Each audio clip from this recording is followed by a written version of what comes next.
Good morning. I'm going to call to order this meeting of the Monroe County Board of Commissioners. I will note for the record, there are two of us present, Commissioner Githens and myself, Commissioner Thomas.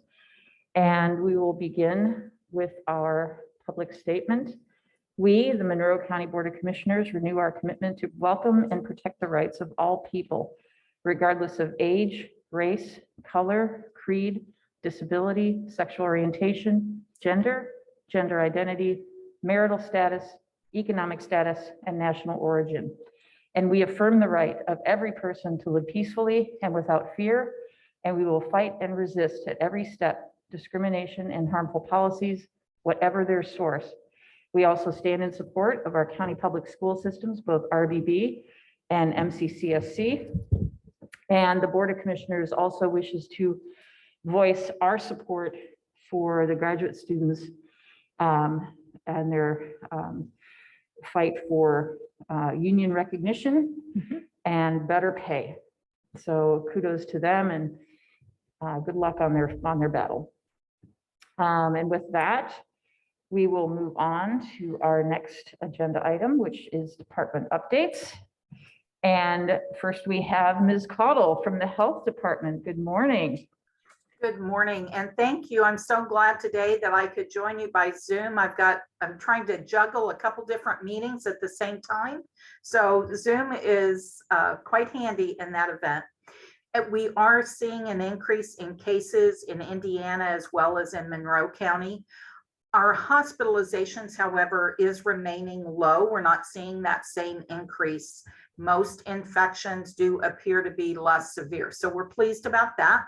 We did experience some late reports last week that gave us really a little bit of a pause. We had one day where we saw a large number of cases reported, and that was actually, as we dug deeper, we found that the vast majority of those were from that winter surge, and for some reason, they had not been reported earlier.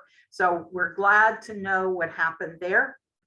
However, water sampling is supporting the determination that there is more virus that is circulating in our community. We are still seeing some increase in cases, just not the dramatic one-day increase that we saw. So we are staying very watchful for the numbers and the data and what's going on. Again, our hospital numbers are remaining low. However, these increases may affect our community level a little bit. And if this occurs, we would move from yellow to orange on that CDC community level. The biggest driver for those community levels is hospitalizations. And as long as those remain low, we shouldn't move beyond an orange community level. Those are updated on Thursdays, and the CDC numbers can lag behind. So I just am saying this for awareness, that people understand that we are seeing some increase in viral activity, but we also had a large day of reporting, and both of those things could affect our community level. If we move to orange, it means that if you have health concerns, underlying health conditions, talk to your physician about what precautions you need to take. Should you be wearing your mask when in public? Should you be taking other precautions, and follow that? And there's not a lot of difference other than that.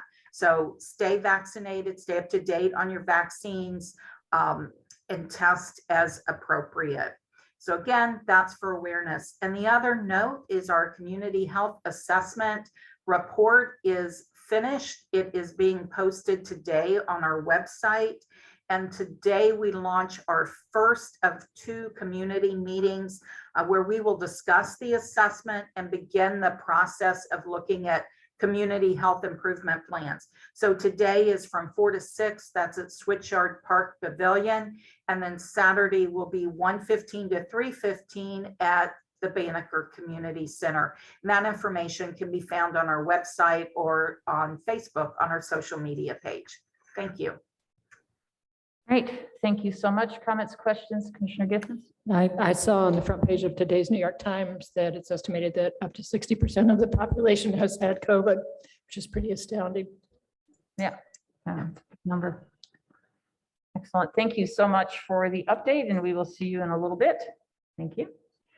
All right, next we have a department update from Sheriff Swain.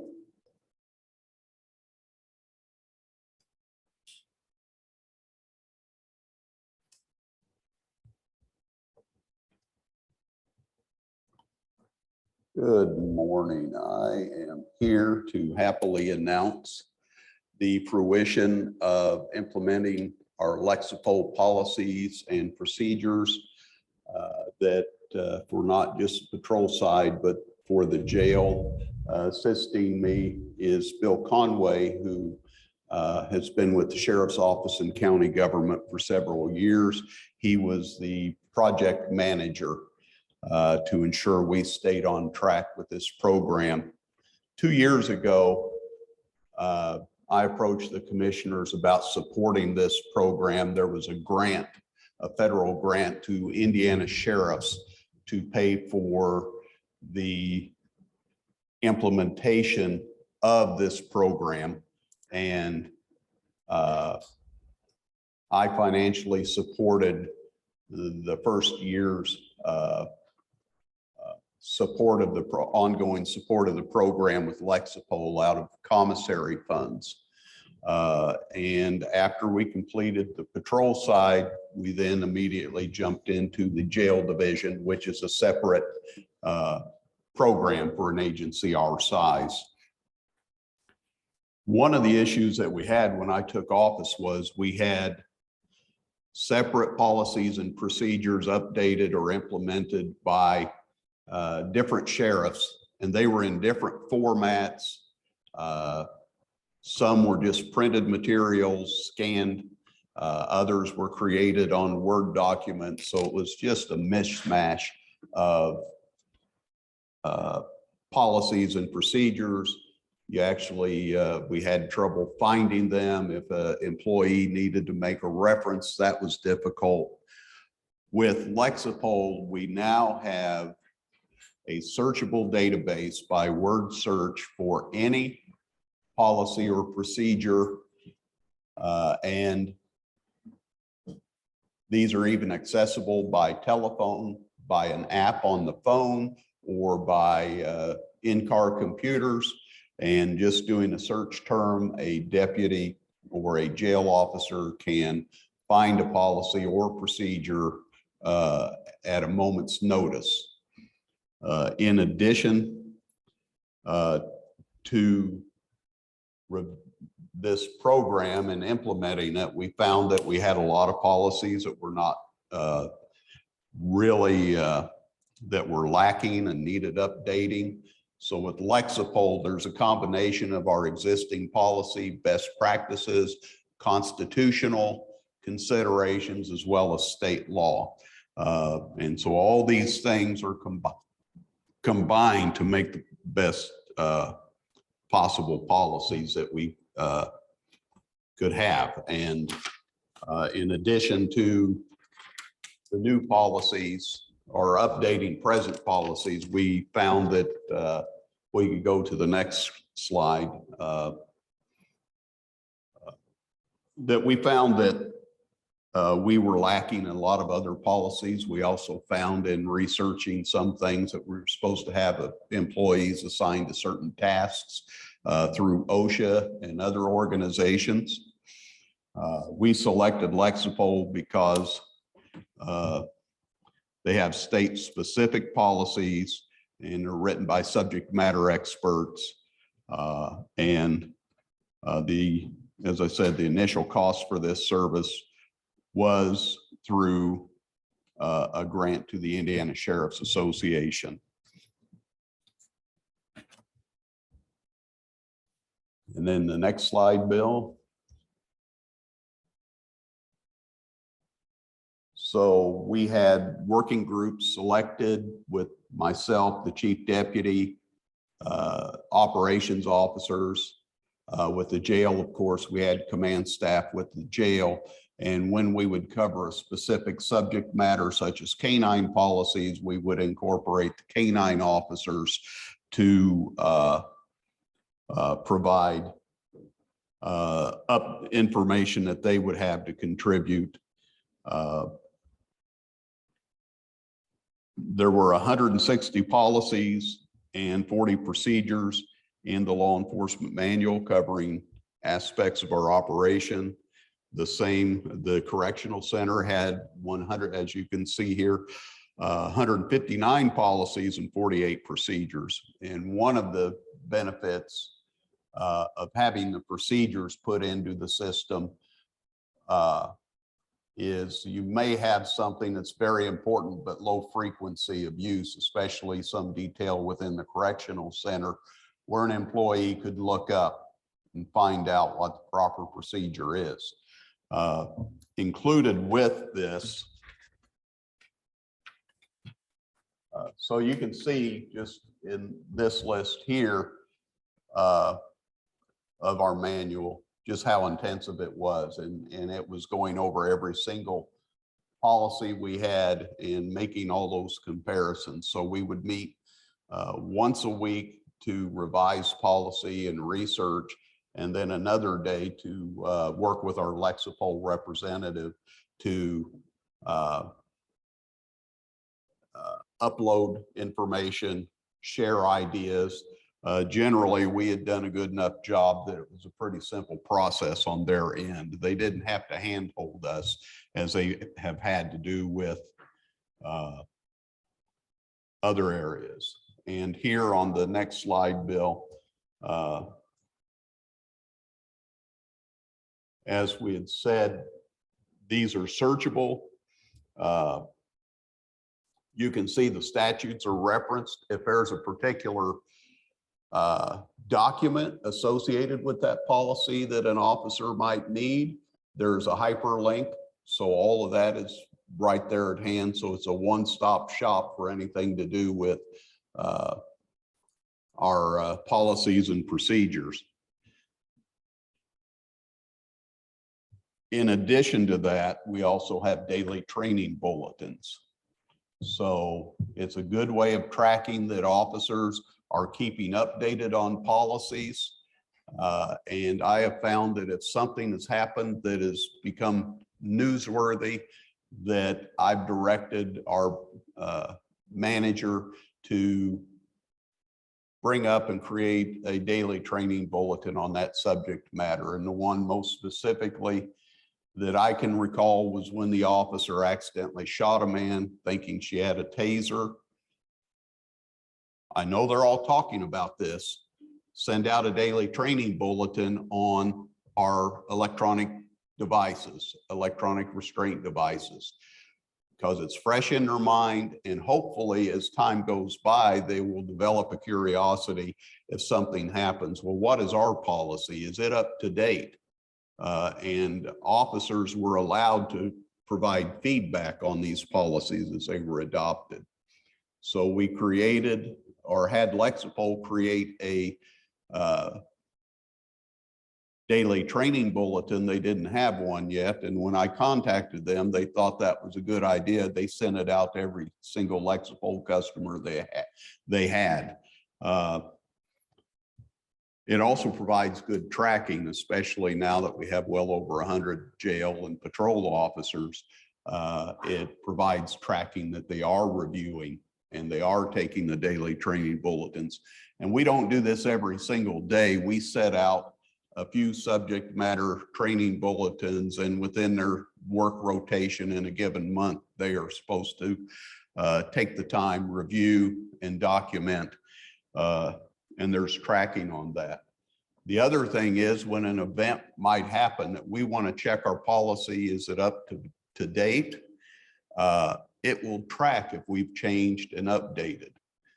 We had a pursuit recently in which a person crashed into a tree and died. We took a look at our policy. One of the things I found was we talk about termination of pursuit, but what does that mean? A little further research, we found that the police academy actually had updated recently and provided instruction. That would be, you will stop your car, turn your lights off, get out, walk around the car, Instead of does pursuit mean you drive the other way, or do you just turn off your lights or whatever? We added specific instruction. We also have the ability to show when policies were changed.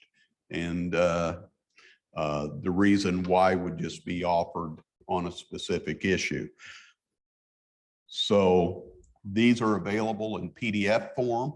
If we have a particular policy that we think the public might have an interest in, we put those on our sheriff's office website. So rather than people having to ask, if we would get repeated inquiries, say on our use of force policy or something people have an interest in, we just go ahead and make that available. So they can go directly to that link on the website. I would also add that there was a couple of bumps in the road with how the Indiana statutes were set up on Lexipol. Myself and other sheriffs that were adopting it ran into some issues. We found that their state statutes were lacking. They seemed to reflect more on chiefs of police and not sheriff's offices. And we had a meeting with Lexipol that resulted in them having an all hands on deck to address the problem. The result of that was they sat down with an attorney that a lot of us sheriffs use and actually hired Mr. Conway to assist them in getting that lined out. Monroe County developed a great reputation with Lexipol. We were probably the fastest organization in Indiana to go through our policies and adopt and have the program launched. What we found here is that we hope that it reduces liability. It keeps everybody up to date on training. And as we see here, we have a record of our members acknowledging the training and reviewing. Some policies, if we revise them, we send them out for officers to acknowledge, and it will highlight the change in that particular policy so they don't have to hunt and peck and search for the change. And then they acknowledge they've read and reviewed it. We may have a policy where we just change some grammatical issues or a spelling issue, and we do a silent release because it's not important for them to know that, and they're not overwhelmed with a bunch of nuisance acknowledgements. So at this point, both of them are up and running. With the jail especially, we pushed policies out and had them enforced as we went along with final approval. That way they weren't just given an entire policy and procedure to be updated on. I hope that the next sheriff continues this policy as all the hard work has been done, and our staff is using it. One issue that I recall was when Deputy Driver was killed. We were at the hospital, and you can imagine everything going on, trying to decide what steps we need to take. And I went, well, wait a minute. We just went over line of duty death and what we would do. I pulled up my phone and I said, let's start following these procedures. And the first thing was that we need to have a liaison assigned to the hospital, to the family, and what we had spent the time on just a couple of months before on this particular matter came to guide us through that tragic event and the following days that carried through, and all of our employees were in the loop. I would say just look at the Lexipol program section on line of duty death, so you will have an idea of what the steps are, working with liaisons, with cops, and through it all. And so not only did it provide command their guidebook to follow, it also kept employees in the loop so they weren't given hurry up and wait type instructions. And that was just one example of the various benefits of this program. So at this time, if you have any questions about it that we can answer. Well, I remember when we passed on this, and so it sounds like it's really been very useful to the whole department and it benefits everybody. So I'm very pleased. It originally was grant supported to start with. And Yes. so what are going to be the ongoing costs to the county? Do you have an estimate? I don't have the dollar figure at this point, but I find it's just the simplicity of it now and the ability to update. It's actually a living, breathing manual in a sense that if a new court ruling comes down, we go immediately into our policy and see if we have to change anything.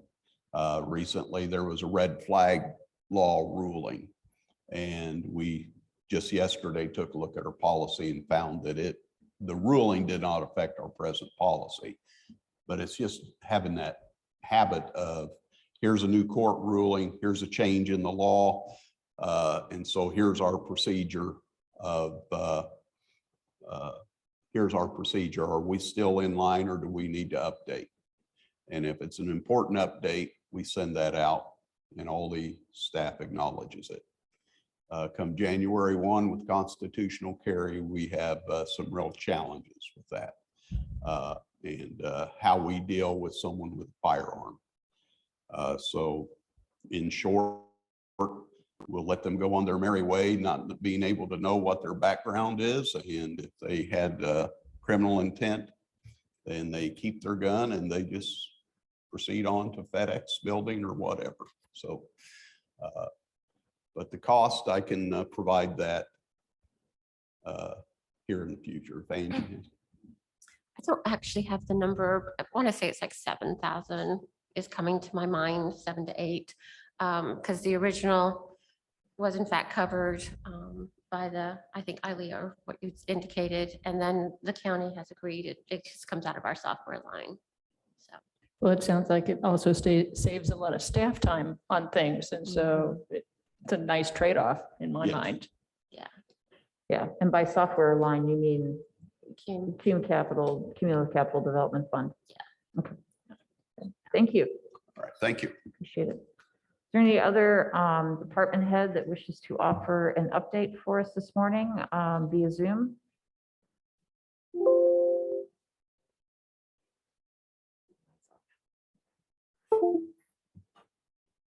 Okay. All right, with that, we'll move on to our next item, which is public comment. This is a time allotted on our agenda for the public to make comment on items that are not on our agenda. Each commenter will have a total of 3 minutes to speak. This is also true during our agenda items. At 2 minutes and 30 seconds, you will hear a tone. And when you hear that tone, that means you have 30 seconds to wrap up your comment. It looks like Jim Shelton is joining us. Good morning, Commissioners. Jim Shelton with the Chamber, but speaking at the moment on behalf of Court-Appointed Special Advocates, or CASAs. Want to urge you and the public that the summer training for potential volunteers is coming up. It will start June 6th and run through June 29th. It'll be Monday, Wednesday, and Thursday evenings from 5:30 to 8:30. At present, on Monday, we were just told that there are now 61 children who are in the court system, and the court has asked the CASA office to provide a volunteer, and we don't have a volunteer. This number is increasing. In fact, Kristen Bechet, the director, has reached out to the existing CASAs like myself and asked us to consider taking on a second case to try to control this surge. So it's a time that we really need people to step forward and volunteer to help deal with this problem. The training will teach you everything you need to know. There's no special qualifications to be a CASA. They'll be trained, and then you would be sworn in by the court, by Judge Galvin and Judge Harvey. And you would be assigned a case, which you would work along with one of the CASA staff members. So you'd always have somebody to help you to fill in if you had to be out of town for a court date, et cetera. So it's a wonderful volunteer opportunity. It can be very satisfying. I had a case finished just before Christmas with the little guy being reunited with his parents. And just out of the blue, I got a text from them last weekend. It was his 5th birthday and the family was out for dinner to celebrate it. So they sent a text to myself and to the case manager from DCS and warmed both our hearts up, I know. And this is the kind of result that can come back from your efforts to help these children. So please consider it. The applications will be due here in the next couple of weeks. Then you would be interviewed and then you would have the training. So thank you for the opportunity to share this information with the community. All right, thank you so much, Mr. Shelton, and it's really a heartwarming story. So thank you for that. All right, any other member of the public wish to offer comment? Okay, seeing none, we'll come back to our agenda, to our next item, please. Move approval of the minutes from April 20th, 2022. Second, any notes, edits, corrections? No, but I really do like the fact that in the minutes, they've added when something occurred, the time. Yes. So it's really easy if people want to go back and review the video of it. Yeah, good point.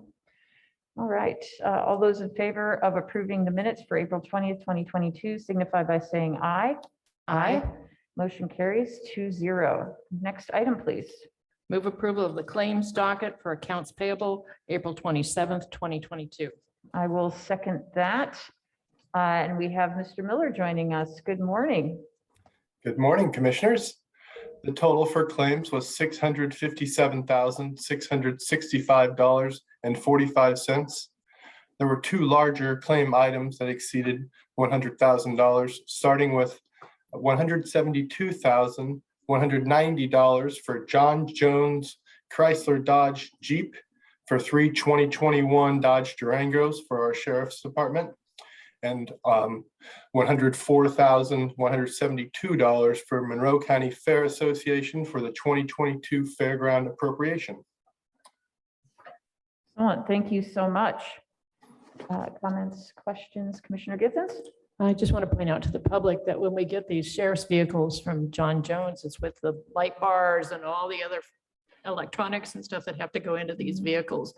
This is not the standard vehicle that you or I can buy on from a dealer. It's a good point. Yes. Totally outfitted. Yes. Got it.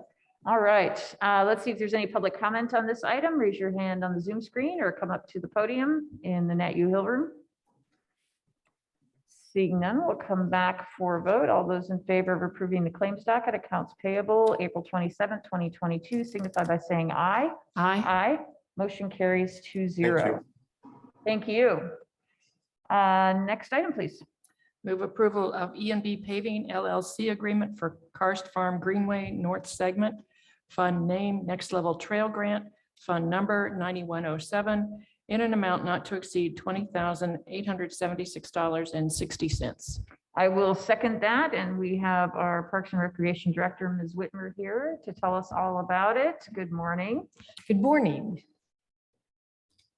This is on the finished north section or segment of the Karst Farm Greenway. It is between Ellettsville and Woodyard. It is a culvert that we need to insert a 24-inch diameter dual wall to slip it in, and also to make the culvert a little longer so it'll be stronger to hold the trail. We also need 80 feet, give or take, I think it's 80 feet of linear fence also. And it will be paid 70% by the NLT grant, 30% by the cash match from a bond. Right. Excellent. Thank you so much. Comments, questions, Commissioner Githens? When I saw those pictures that you included in our packet, it's clear what the need is. So, yeah. It's about 100 years old now, so if we take care of it now while we have grant funds, it's a much better deal for the county. Wow, I didn't realize it was that old. Yeah, excellent. No, I appreciated the pictures too. That's a good point. Let's see if there's any public comment on this item.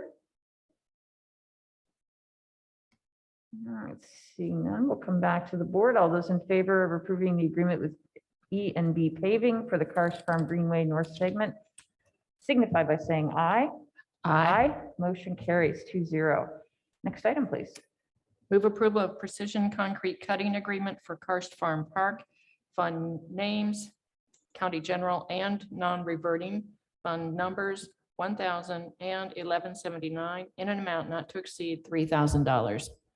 I will second that. Ms. Whitmer, tell us all about that.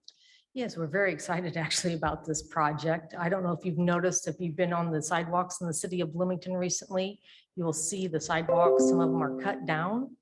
You think they're grinded, but they're actually cut. This particular company, we called them and they're coming back to Bloomington. And they gave us a very reasonable price to take care of our problems at Karst Farm Park. They'll just take their equipment out at Karst while they're also here in Bloomington. So it's quite a deal. This way we do not have to replace concrete. Excellent. Thank you so much. Comments, questions? I try to get to as many of the Parks and Rec board meetings as I can, so I've heard about this before. Yeah. Excellent. I don't have any questions either. Sounds like a smart move. Let's see if there's any public comment on this item. Raise your hand on the Zoom screen or come up to the podium in the Nat U Hill room. All right, seeing none, we'll come back to the board for a vote. All those in favor of approving the precision concrete cutting agreement signify by saying aye. Aye. Motion carries 2-0. Next Thank item, you. please. Thank you. Thanks. Next item, please. Move approval of runaway and homeless youth sponsorships with the City of Bloomington Parks and Recreation. Fund name, Runaway and Homeless Youth Professional Services, fund number 8120 in an amount of $2,500. Right, I will second that. And we have Ms. Nasby here to tell us all about it. Yes, good morning, commissioners. I am Bridget Nasby, the Shelter Outreach and Safe Place Coordinator over at YSB. Today on these contracts, we're just requesting the signatures to work with the parks again to promote the visibility of the Safe Place program and of the YSB services. And these contracts actually utilize our Runaway and Homeless Youth Grant funding. And each of these contracts and sponsorships promote those programs and services over at YSB. And we want to use our pro-social community events and youth activities to create positive youth outcomes for kids in our community. So we've got a couple different things that we're going to do. We're going to sponsor the youth basketball. We're going to do 5 different events throughout this year. So we're pretty excited about that. Excellent. All right, thank you so much. Comments, questions, Commissioner Giffens? Yeah, the glow in the park function looks really fun. It is super fun. Last year was my first year and that was my event. I get a lot of light up event. I get as many light up things as I can when I go out to those events. So Great. Well, but also there are 2 skating events at Frank Southern. When I first saw it, I thought, okay, are they rollerblading or ice skating? So it's really fun to see that they're gonna be out there. ice super fun skating. events, great events for kids to get out and do. So I do encourage families and youth to go out. And I've been really happy with the parks and doing as much as they can to keep events safe as well. And so that's been something I've seen over the last couple of years and doing as much as they do. So we really appreciate that too. Great. Thank you so much. Let's see if there's any public comment on this item. Either come up to the podium in the Nat U Hill room or raise your hand on the Zoom screen. Seeing none, we'll come back to the board for a vote. All those in favor of approving the Runaway and Homeless Youth Sponsorships, City of Bloomington Parks and Recreation signify by saying aye.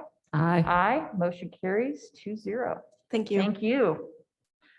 Next item, please. Move approval of the MOU agreement with Impact Solutions, fund name JDAI Alternatives, fund number 9145 in an amount of $1,200. I will second that. And we have Ms. McAfee joining us via Zoom. Good morning. Good morning. It's great to see everyone this morning. Yeah, this is using the grant funds that we were awarded back in July of 2021.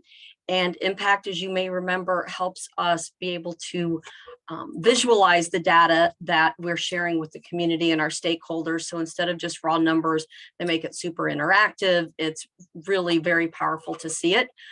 Their skill level is about an 11 on a scale of 1 to 5, and mine's about a 2 on that same scale.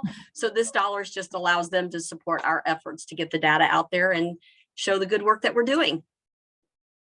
Excellent idea. Comments, questions? Commissioner I Gibbons? appreciate the explanation because when I read through the packet, I wasn't quite sure what this was about. So thank you, Ms. McAfee. Excellent. Thank you so much, Ms. McAfee. Let's see if there's any public comment on this item, either here in the Nat U Hill Room, or you can raise your hand on the Zoom screen. Yeah, seeing none, we'll come back to the board for a vote. All those in favor of approving the MOU agreement with Impact Solutions signify by saying aye.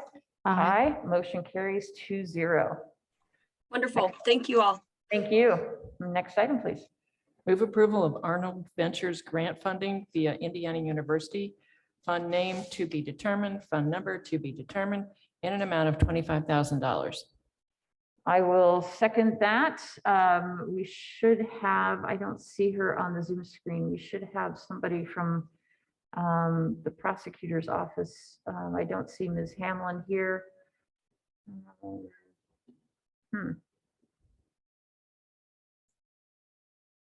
Okay. Does anybody have information about this? My understanding is this, they were going to request that this get tabled due to needing to fill out some of the items in it. Great. I'm going to move that we table, well, we continue the Arnold Ventures grant funding item to our next meeting. I'll second that. All those in favor of continuing this to our next meeting signify by saying aye. Aye. Aye. Motion carries 2-0. Thank you. All right, next item, please. Move approval of ordinance 2022-09, an amendment to zoning ordinance chapter 815. I will second that. And we have Ms. Nestor Gillen, the Director of Planning, joining us. Good morning. Good morning. So I'm going to go ahead and try and share my screen here and give a short presentation, and then I'll go through the ordinance with any changes that you'd like to talk about. So. Okay.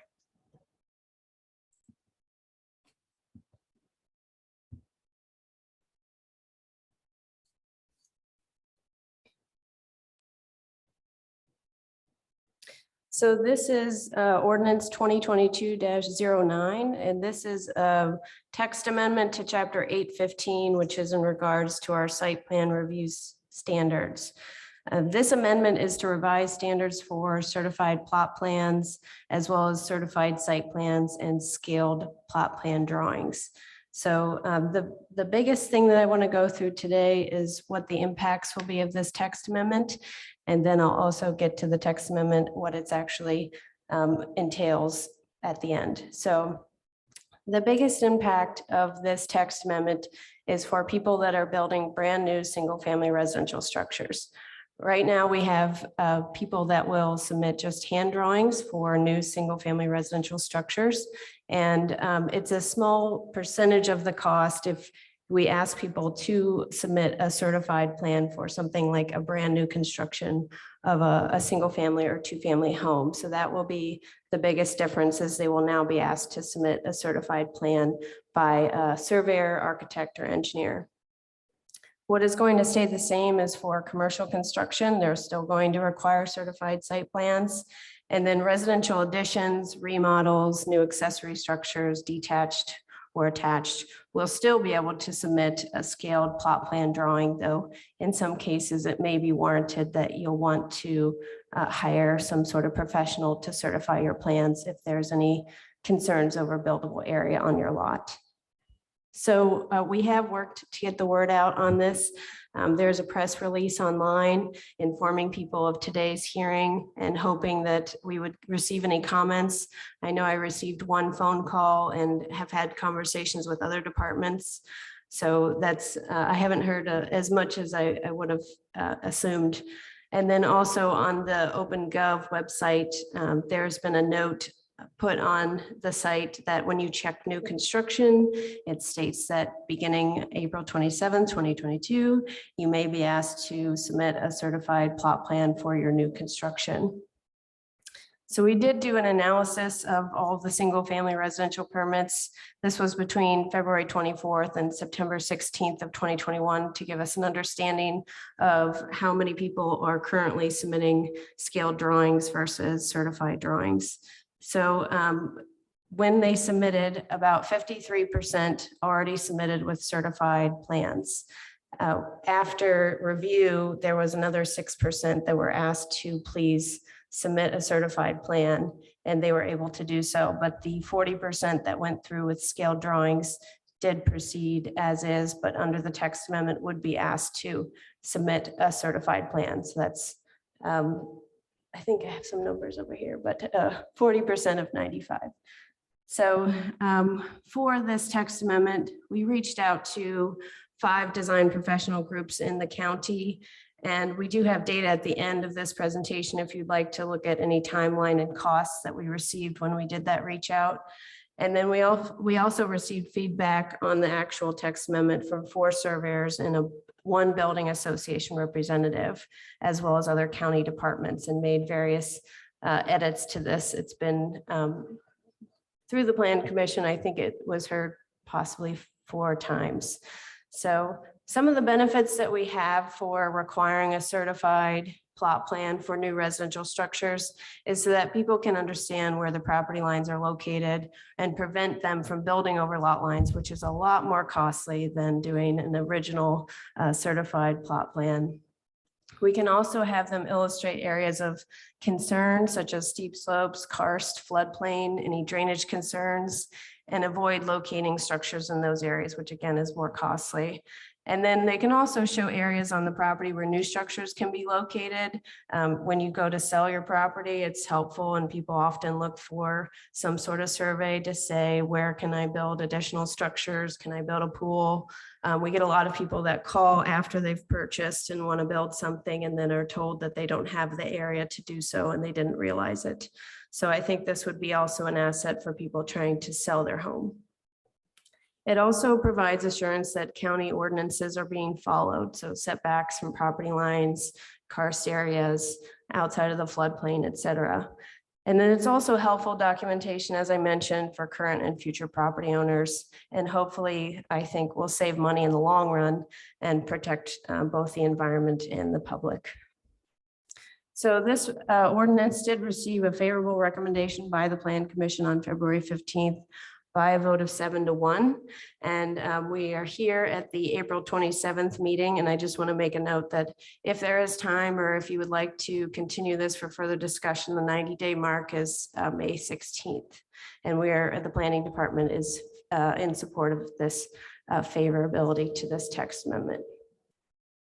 So now I'm going to present the text amendment itself.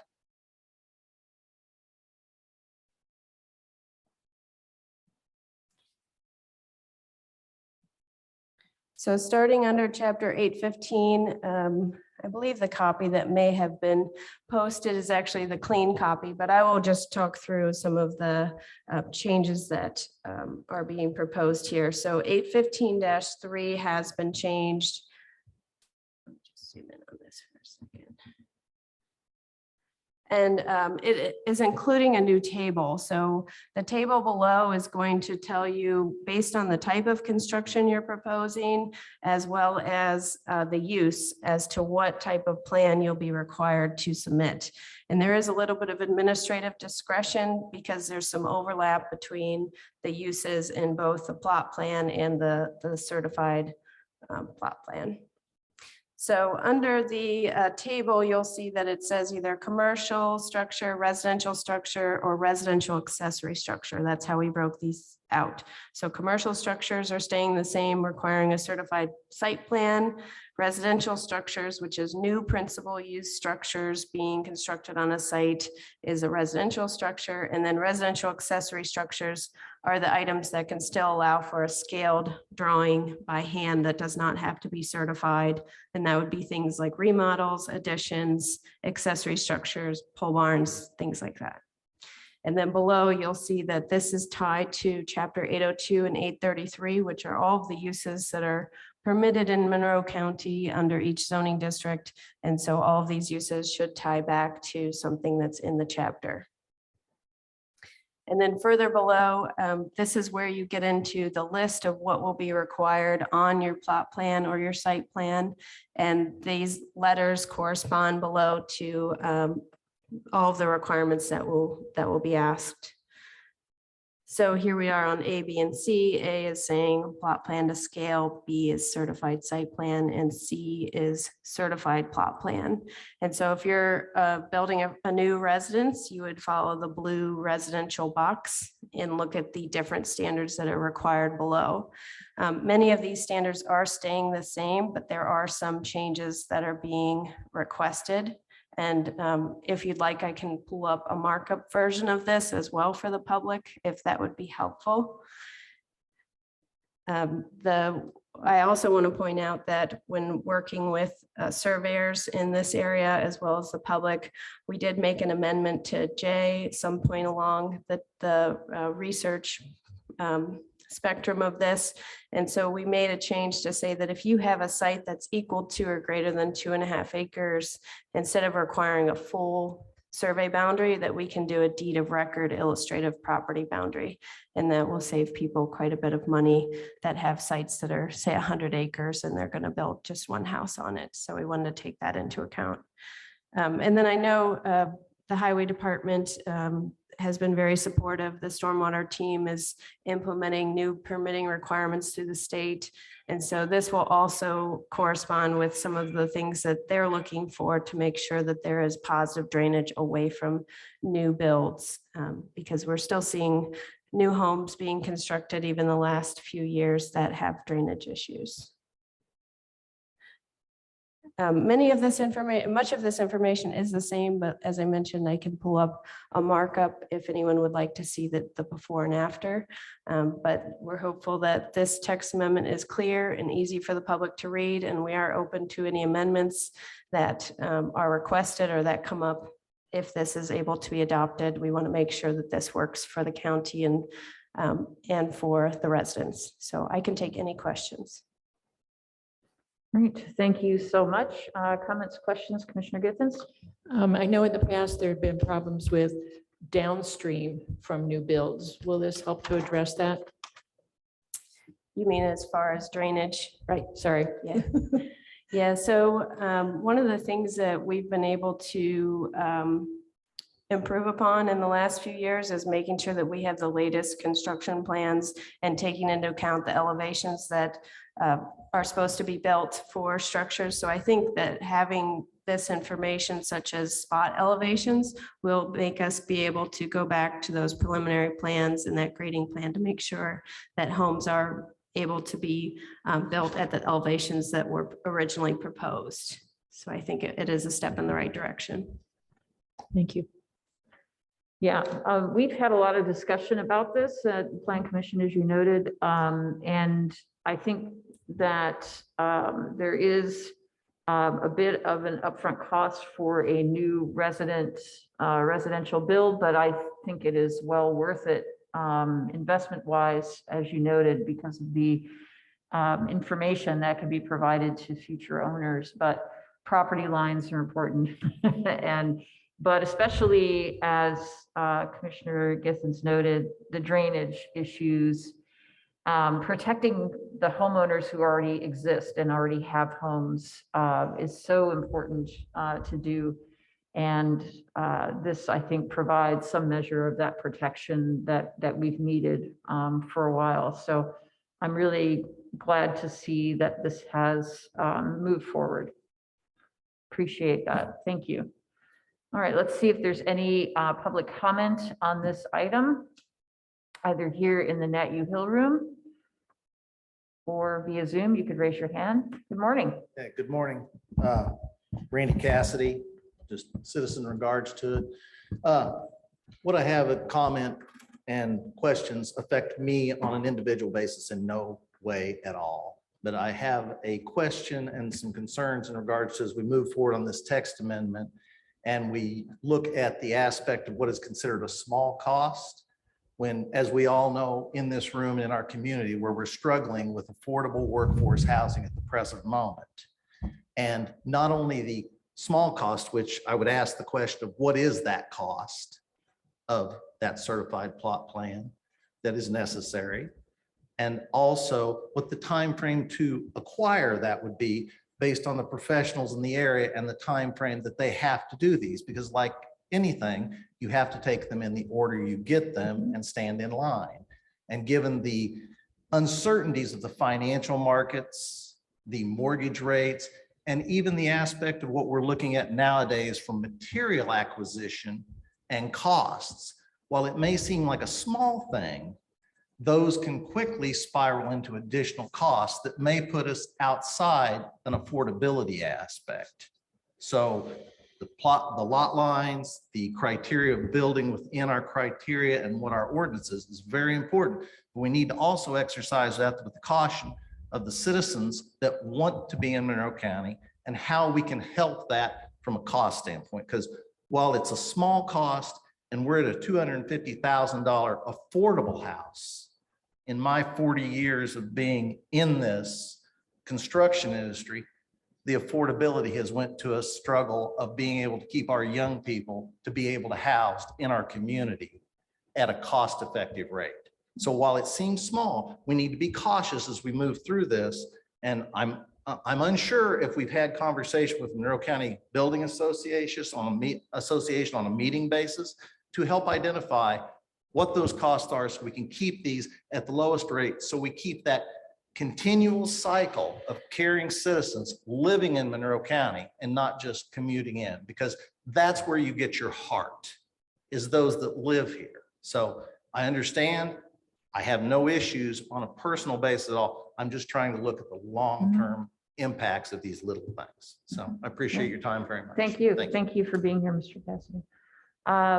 Appreciate that. Ms. Nestor-John, did you want to address any of the comments? Sure, I actually do have some data from the design professional companies for timeline and cost, so I can go ahead and share my screen. Share that with the public.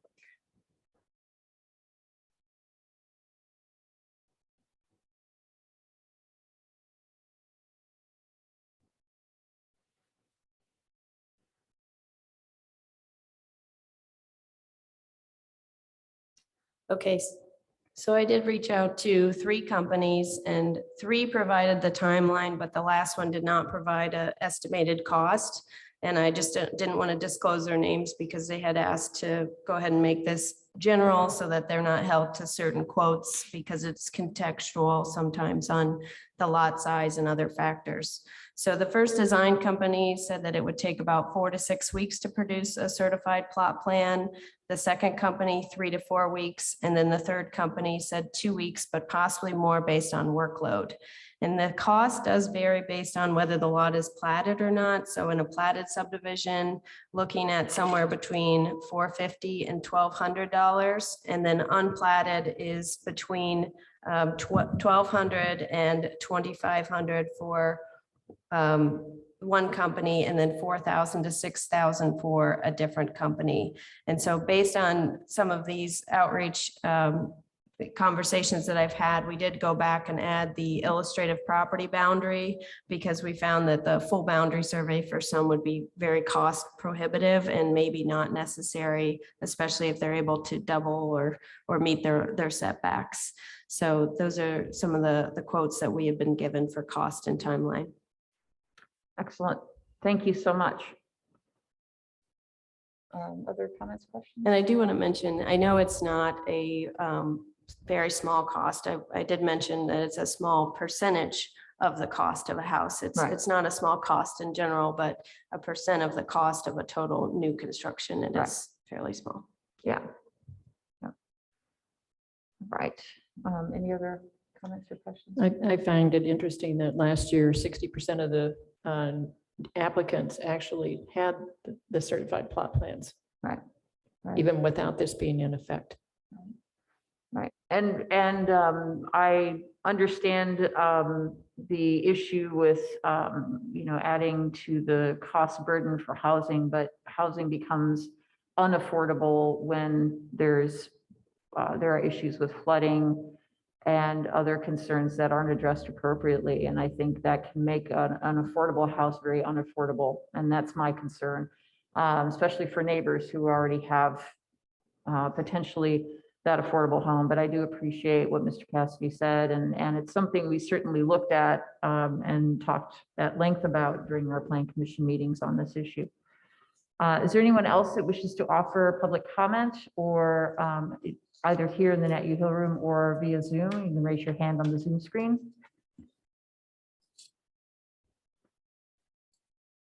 Thank you so much.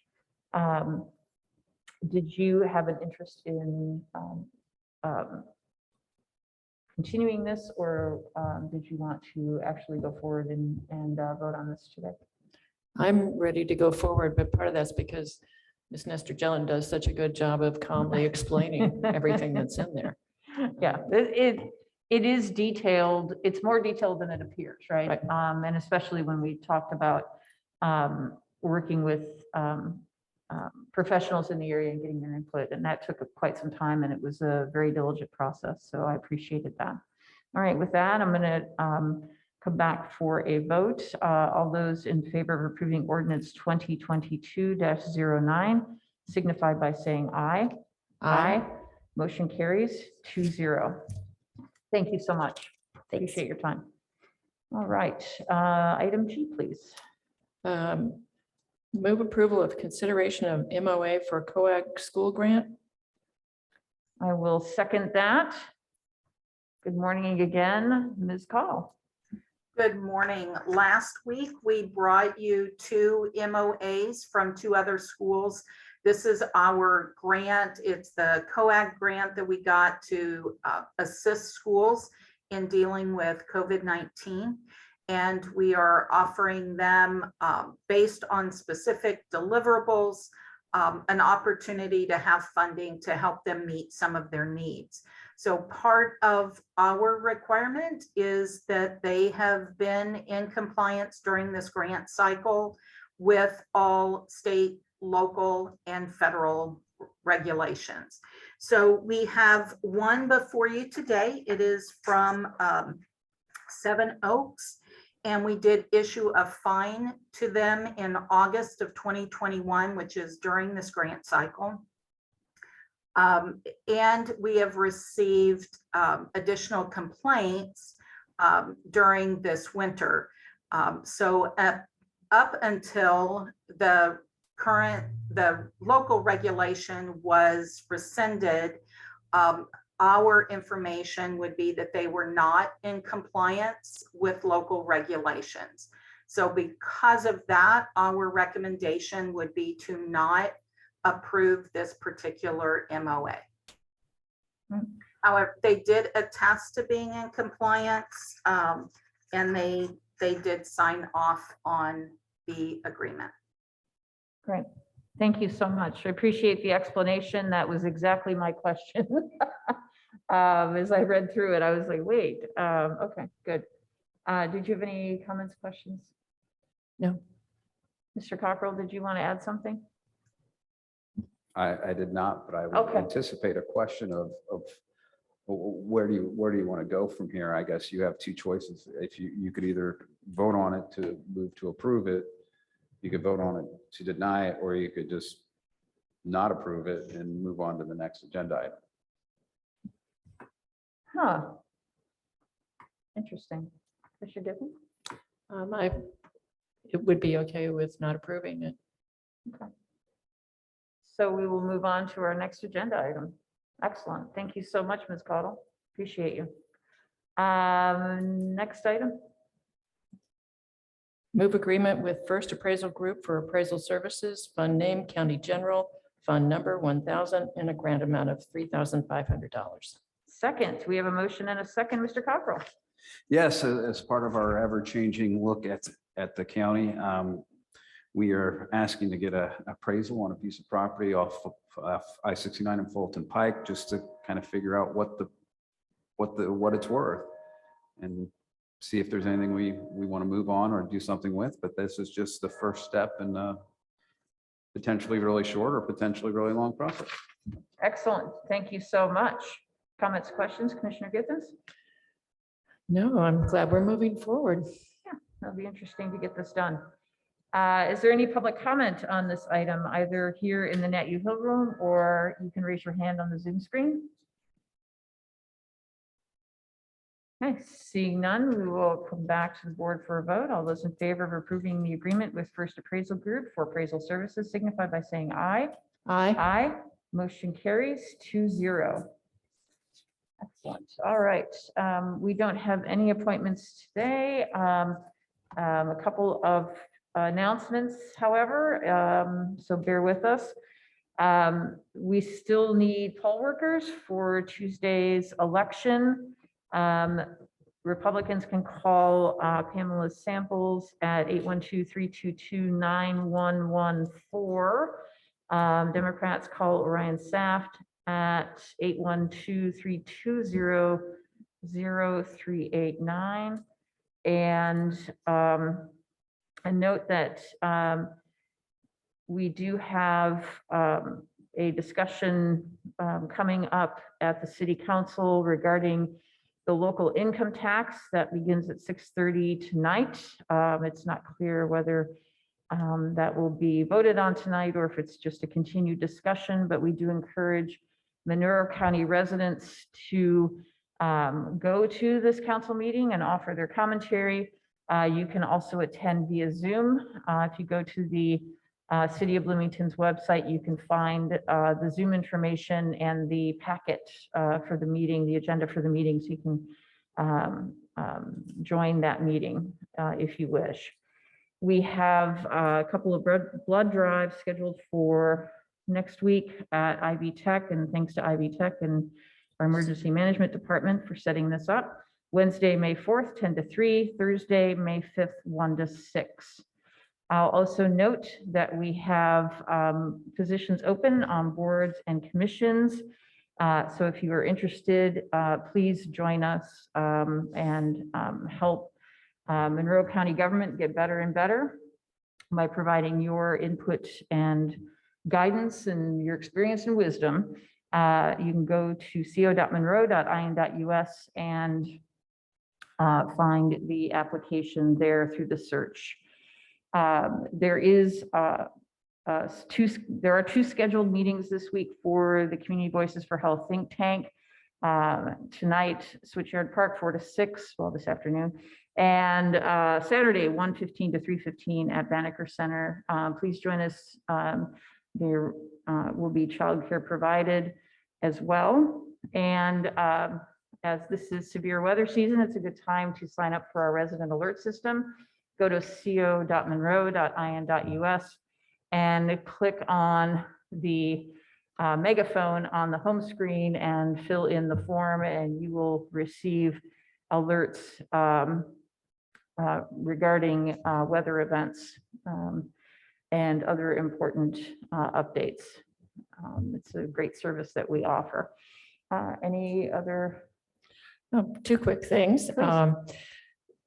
Because I do donate blood, I get notices from the Red Cross right now for people who donate. They will check, they're offering to test for COVID antibodies so you can find out if you've had COVID. And then if you have, they're using some of that blood as treatment for people who are hospitalized with COVID. So I think that that's really incredible that they're willing to do that. That's free in terms of what they're willing to offer you.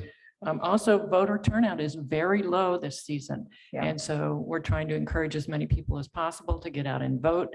I feel like voting is the bedrock of our democracy. And so I want to encourage people to get out. Right now, you can early vote today through 6 p.m., Thursday and Friday, 8 a.m. to 6 p.m., Saturday from 9 to 4.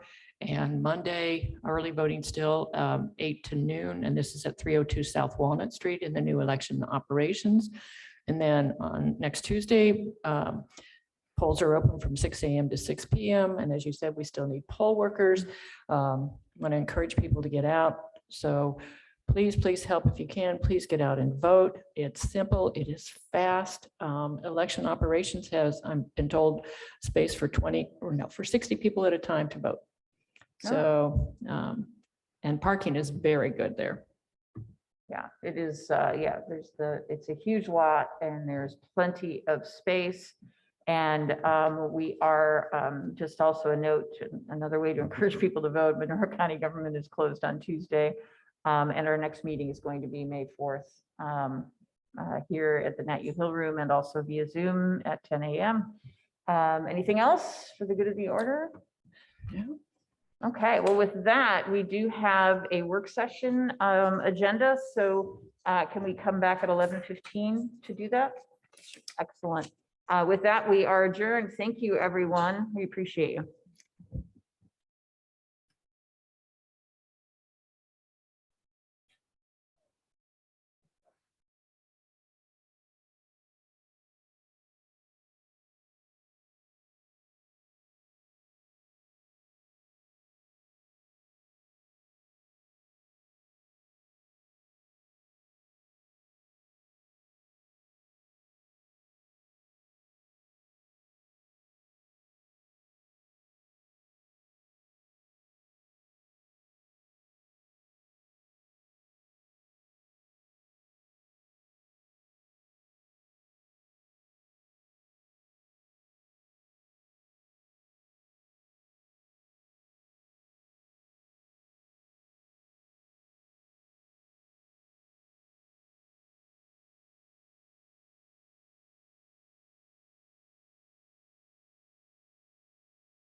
Thank you for waiting. Very gracious. All right, I'm going to call to order this work session. The Monroe County Board of Commissioners, I will note that I encourage people to make comments at the city council meeting tonight, but it's not clear that they will be accepting comment at the meeting tonight. So I recommend that you call or email the members of the city council if you have comments. They may take public comment, but they may not. So this is, I apologize for that. I misread their agenda. So with that, we have two items. First, we will have Building Commissioner, Mr. LaRue. Good morning.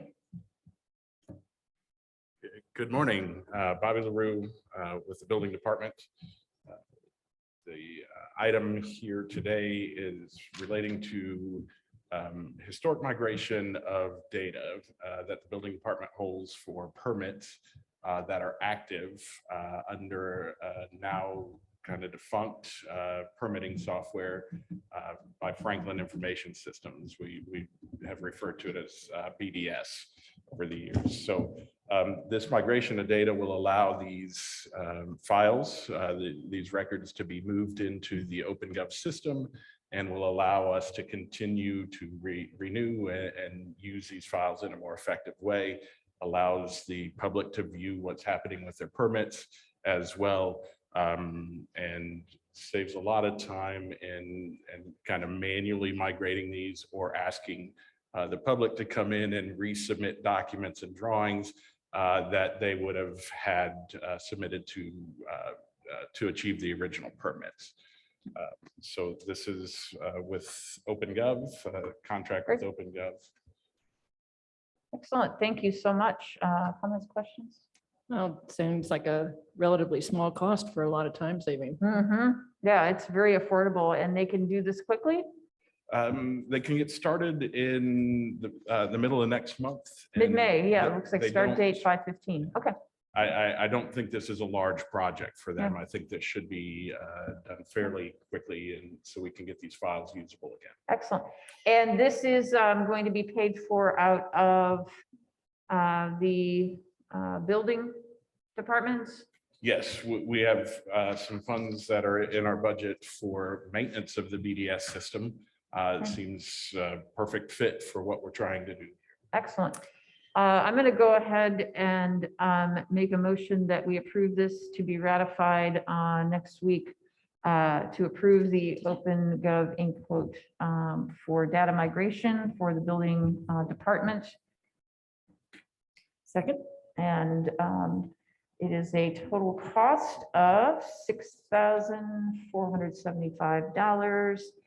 And let's see if there's any public comment on this item. I would just note that since this is kind of a continuing a current project, that it wouldn't necessarily have to be ratified Awesome. under That's a our good philosophy. point. Thank you. Yeah, because OpenGov. Thank you. Yes. Yeah, so what was I thinking? I'm going to revise my motion to remove the ratification issue.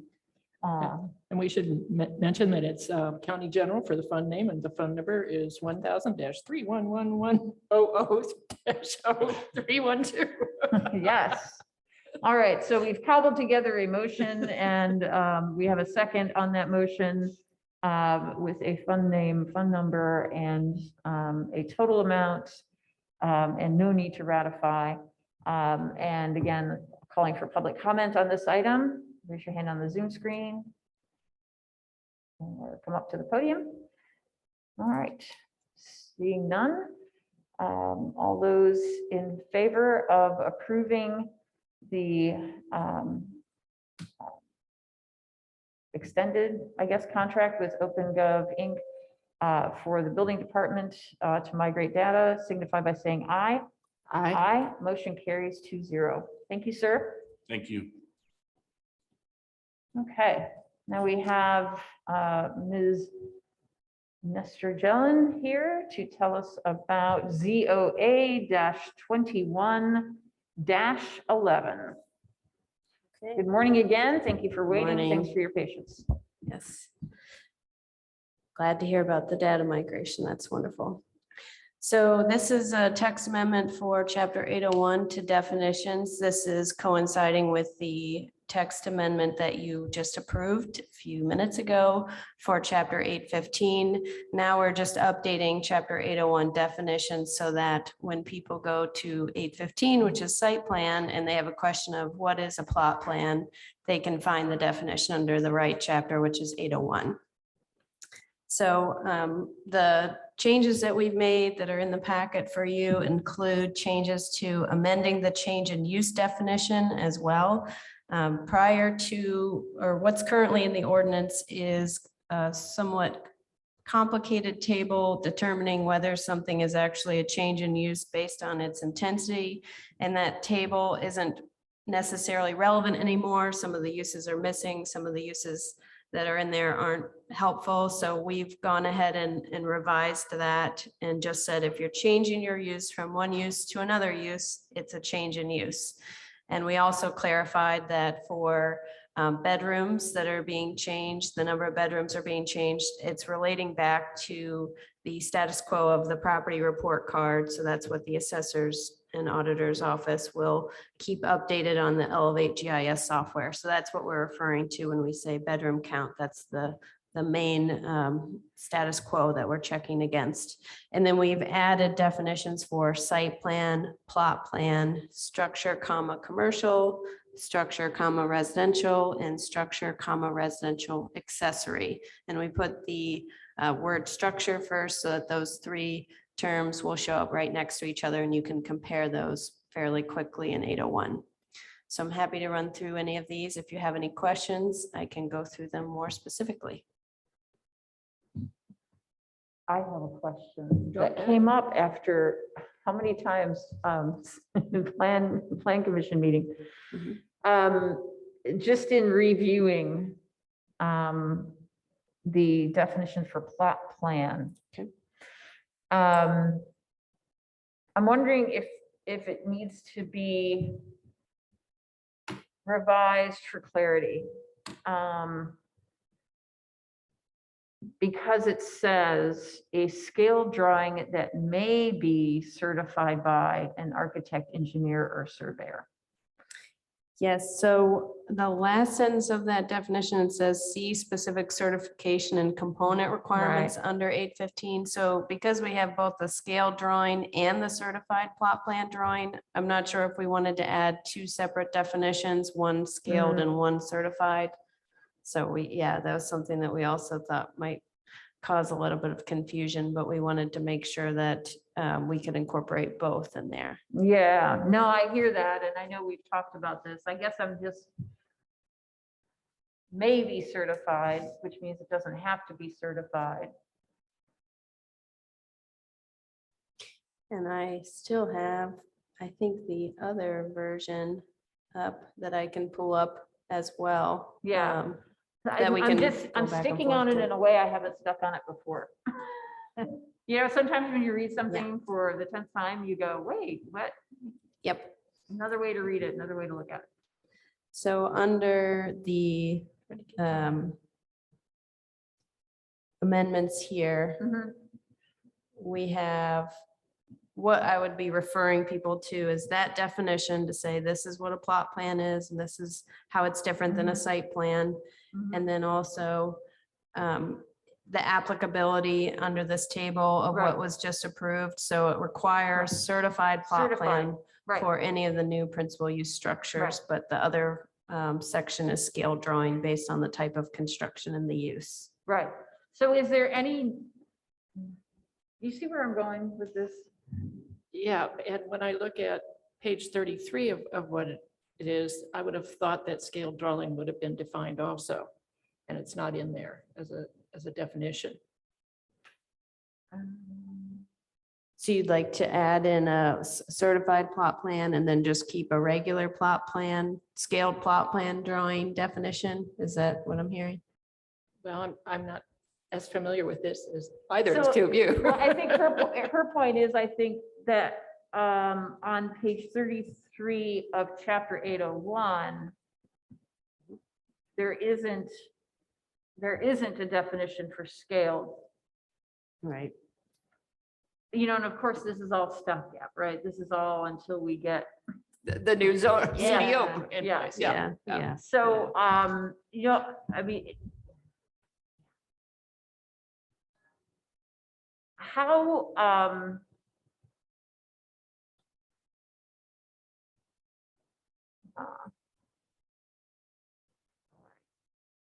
Trying to go back up to I plot. get what, I get what you're saying. It's something I hadn't really thought about either. Huh. Well, let's, whatever we do, if we make any changes, it goes back to the plan commission. So just FYI. So it may be useful. I'm thinking, because we do need to update this. I mean, but it's not urgent, right? I mean, it would be good to do it, but it's not urgent. Yep. So how about if we put a 2-week time to bring it to us, and then in the meantime, we can talk via email. I can send you an email and. Yeah, we can coordinate maybe with Dave Schilling. Yeah, I behind the think that's, scenes and just make sure. yeah, I think that's where I'm going. And so maybe if Mr. Schilling wants to talk through this, he can be here at our work session next week, and then we can hear it on the 11th. Sure. Maybe? Yeah, we Would have a that lot work? more time Yeah. on this one. This one was just approved in April, actually. So I Yeah, think this is yeah. got a full 90 days from 2 Yeah, weeks ago. Yeah, So so we sure. have time. But maybe that would be useful to have, Okay. just kind of throw our questions to Dave for now, and then maybe have him come next week if he can, and Okay. or at some work session, and then we can hear it on our final agenda. Okay, so do you think work session on May 4th, or do you want Sure. to do work session Yeah, on May if- 11th? Okay, If he's available, that'd be great. okay, Yeah, I'll if get you're it on the available, he's calendar. available, that'd be great.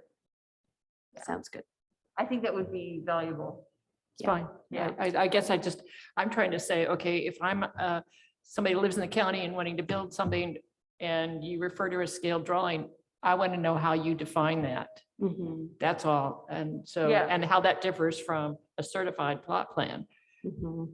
Yeah, and I think it's really the way to think about it, because that's who uses the definitions, you know, most often, especially in these circumstances, so.